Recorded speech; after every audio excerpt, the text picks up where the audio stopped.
Assalamualaikum warahmatullahi wabarakatuh. Sabahal khair ayuhat tulab. Selamat pagi anak-anakku semuanya. Alhamdulillah kita masih diberikan kesempatan oleh Allah Subhanahu wa taala untuk belajar bahasa Arab. Nah, di kelas 6 ini kita menginjak ke pertemuan kelima. Maka dari itu, sebelum memulai pembelajaran, marilah kita membaca basmalah terlebih dahulu. Bismillahirrahmanirrahim.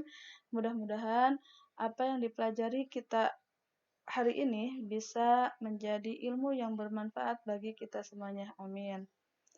Nah, untuk anak-anakku semuanya, pada kesempatan ini kita akan menerjemahkan qiraat atau menerjemahkan bacaan yang ada pada buku paket halaman 10. Silahkan anak-anakku semuanya disiapkan buku paketnya, dibuka halaman 10. Adapun tujuan pembelajaran kali ini yaitu kita dapat memahami contoh kalimat fi'il mudhari yang mutakalim wahdah atau untuk diri sendiri. Nah, di sini contohnya untuk laki-laki tunggal. Dan juga kita bisa menjawab pertanyaan dari teks bacaan tersebut. Maka simaklah dengan baik.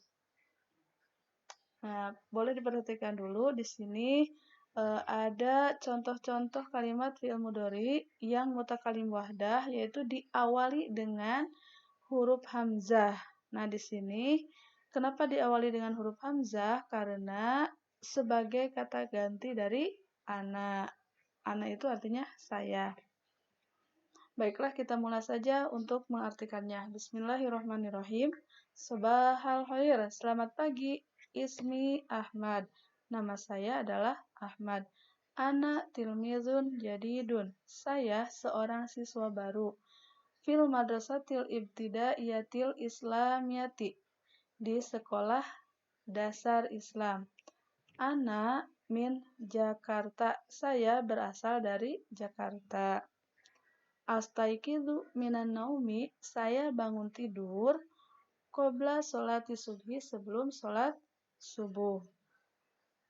Adhabu ilal hamami. Kemudian saya berangkat ke kamar mandi atau pergi ke kamar mandi. Atawaddu'u.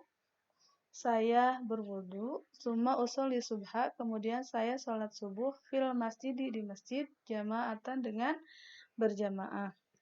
Ba'da sholati, setelah sholat subuh, aqra'ul Qur'an, saya membaca Al-Qur'an. Tsumma udzakiru darsa, kemudian saya mengulang atau menghafal pelajaran fi ghurfatil mudzakarati, di ruang belajar.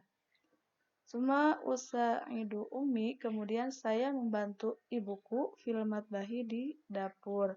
Astahimu, saya mandi fil hamami, di kamar mandi. Tsumma unadhamu, kemudian saya merapihkan al-kutuba, buku fil mahfadhati, ke dalam tas. Uftiru, saya sarapan pagi fi ghurfatil akli, di ruang makan. Tsumma adhabu, kemudian saya berangkat ila madrasati, ke sekolah bidarrojati, dengan mengendarai sepeda. Untuk selanjutnya, adrusu, saya belajar fil madrasati, di sekolah, sobahan, dari waktu pagi, hatta naharon, sampai waktu siang hari. Aktubu darsa, saya menulis pelajaran, wa aqra'ul kitaba, dan saya membaca buku fil fasli, di dalam kelas. Fi waktir rohati, ketika waktu istirahat, adhabu, saya pergi atau saya berangkat ilal maktabati, ke perpustakaan. Summa adhabu, kemudian saya pergi ilal maksofi, ke kantin. Arji'u, saya pulang minal madrasati, dari sekolah, ma'a asdiqoi, beserta teman-teman saya, bidarrojati, dengan mengendarai sepeda. Usholil asro, saya sholat asar, jama'atan, dengan berjamaah fil masjidi, di masjid.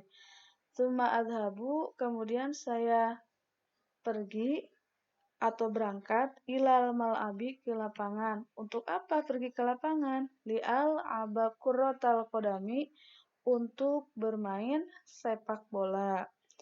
Dengan siapa bermain sepak bolanya itu? Ma'a asdiqoi, beserta teman-teman saya. Suma arji'u, kemudian saya pulang ilal baiti ke rumah. Wa astahimu, dan kemudian saya mandi fil hamami, di kamar mandi. Suma adhabu, kemudian saya pergi ila gurfatil julusi, ke ruang tengah, atau bisa diartikan ruang tamu atau ruang santai.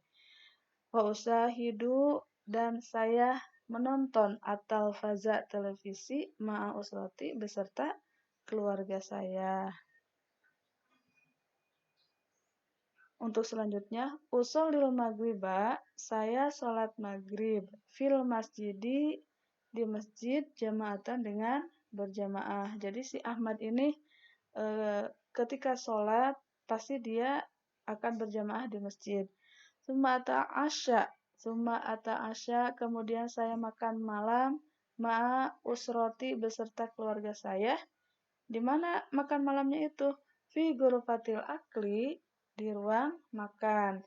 Wa usyahidu, dan saya menonton at-talfaza, televisi, qalilan, sebentar.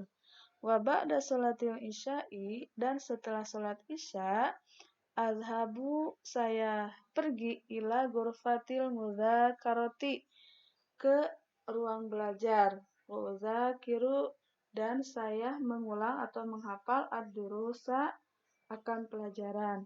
Summa adhabu, kemudian saya pergi atau menuju ila ghurfatin naumi, ke kamar tidur. Wa anamu, dan saya tidur ala sariri, di atas tempat tidur, atau boleh diartikan dengan ala sariri, di atas ranjang. Mungkin itu bacaan yang diterjemahkan pada halaman 10 tadi. Mudah-mudahan bisa dipahami. Dan ini ada tugas buat anandaku sekalian, yaitu jawablah pertanyaan dari teks bacaan tadi, yaitu nomor 1, mata yastaiqidu Ahmad minan naumi, yang artinya kapan Ahmad bangun tidur. Nah, kalau diperhatikan dari tadi, insya Allah akan bisa menjawabnya. Sekali lagi, nomor 1, mata yastaiqidu Ahmad minan naumi, kapan Ahmad bangun tidur. Untuk pertanyaan yang kedua, aina yatawaddu Ahmad, artinya Ahmad berwudu di mana, atau di mana Ahmad berwudu. Yang nomor 3, hal. Nah, kalau ada pertanyaan hal yang artinya apakah, maka jawabannya pasti na'am. Kalau enggak na'am, ya la, gitu ya. Kalau enggak kalau bukan ya, pasti tidak. Oke, kita ulang. Untuk pertanyaan nomor 3, yaitu hal yusoli Ahmadus subha fil baiti, apakah Ahmad sholat subuhnya di rumah? Nah, kira-kira jawabannya apa ya? Untuk nomor 4, aina yuzakaru Ahmadu darsa, di mana Ahmad menghafal pelajarannya? Di ruang apa Ahmad itu menghafal pelajaran? Nomor 5, madza ya'malu Ahmad fil matbahi, artinya apa yang Ahmad lakukan di dapur? Nah, kira-kira jawabannya apa ya? Kalau misalkan anak-anakku semuanya memperhatikan, atau boleh diulang lagi, simak lagi video dari terjemah halaman 10 ini. Oke, anak-anakku semuanya, selamat mengerjakan. Apabila ada pertanyaan, boleh ditanyakan langsung ke Bu Guru. Syukron ala timamikum. Assalamualaikum warahmatullahi wabarakatuh.